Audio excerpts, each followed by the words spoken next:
ශ්‍රී ලංකාවේ අනමි ජපන් භාෂා පාසල හරහා 2025 ඔක්තෝබර් අත්දිනවාරයට ජපානයේ උසස් අධ්‍යාපනය සඳහා පිටත් යන සිසුන් වෙනුවෙන් විශේෂ වැඩසටහනක් පසුගියදා ගම්පහදී පැවැත්වුණා.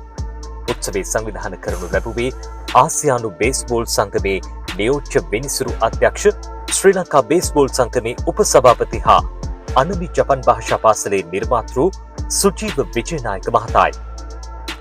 බෞද්ධ වත් පිළිවෙත්වලට මුල්තැන් ලබා දෙමින් ගරුතර ස්වාමින් වහන්සේ වැඩමවා පිරිත් සජ්ජායනා කොට දරුවන්ට සෙත් පැතීමටද අනමි ජපන් භාෂා පාසලේ නිර්මාතෘ සුජීව විජයනායක මහතා කටයුතු කරනු ලැබුවා. මෙම උත්සවයේ ප්‍රධාන ආරාධිත අමුත්තා ලෙස සහභාගී වූයේ කොළඹ විද්‍යාලයේ කරු විදුහල්පති DMLP දිසානායක මහතායි. මෙහිදී ජපානයේ උසස් අධ්‍යාපනය හැදෑරීම සඳහා අවශ්‍ය ලියකියවිලි හා වීසා සිසුන් වෙත පිරිනැමීම සිදු කෙරුණා. දැන් තමයි වටිනාම අවස්ථාව උදා වෙලා තියෙන්නේ. මුලින්ම JCLI Japanese Language School එකේ ශාක්‍ය අරවින්ද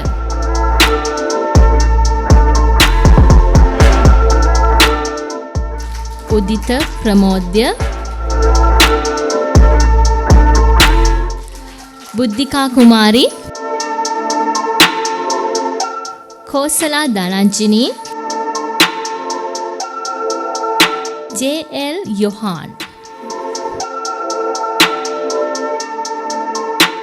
උදිත දිල්ෂාන්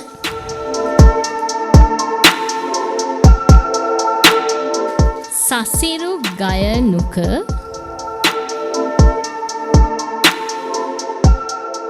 නෙත්මිනි ලක්ෂානි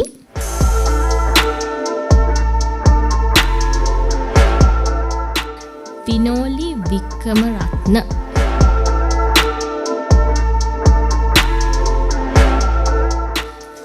විහංගි හේරත්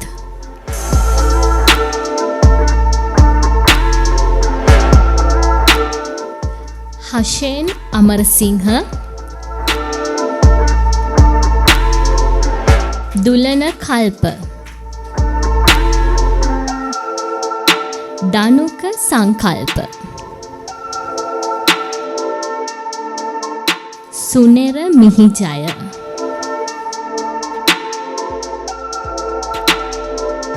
ඊළඟ අවස්ථාවටත් ඔබ සියලු දෙනාම සම්බන්ධ විය යුතුමයි. අතරම අනමි ජපන් පාසලේ මේ දක්වා සිසුන් 100කට අධික සංඛ්‍යාවක් අද වෙන විට ජපානය සඳහා යොමු කරන්න සුජීව මහතාට හැකි වෙලා තියෙනවා. ඒ නිමිත්තෙන් අද සූදානම් කරලා තියෙනවා මෙතන කේක් එකක් කපලා ඒ ජයග්‍රහණයේ මොහොත සමරන්න. සිසුවියන් 100 දෙනෙක් කියන්නේ පොඩි ප්‍රමාණයක් නෙමෙයි. අද වෙන විට 100 දෙනෙක්ගේ මාර්ගය පෑදිලා ඒ වගේම සුජීව මහත්මයා කිව්වා වගේ පවුල් 100ක් තමයි ඒ ජයග්‍රහණය ලැබලා තියෙන්නේ. මම හිතන්නේ ජීවිතේ ජය ගන්නවා නම් මේ වගේ තැනකට යොමු වෙන්න ඕනේ, මේ වගේ පන්නරයක් ලබන්න ඕනේ කියලා මම විශ්වාස කරනවා.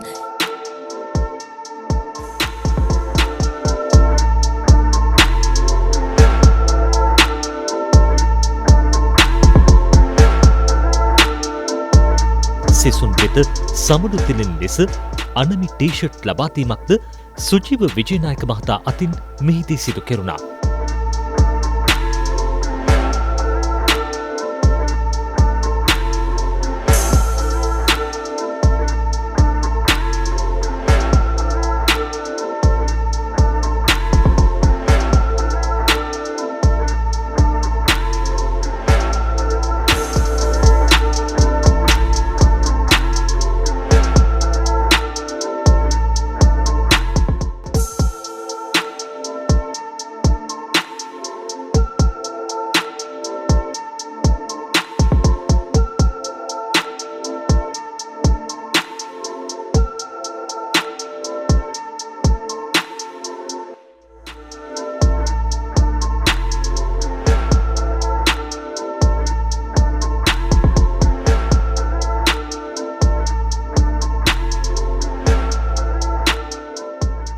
දරුතරියන් හා දෙමව්පියන් වෙත ප්‍රණීත දිවාපෝචන සංග්‍රහයක්ද මෙහිදී පිරිනැමුණා.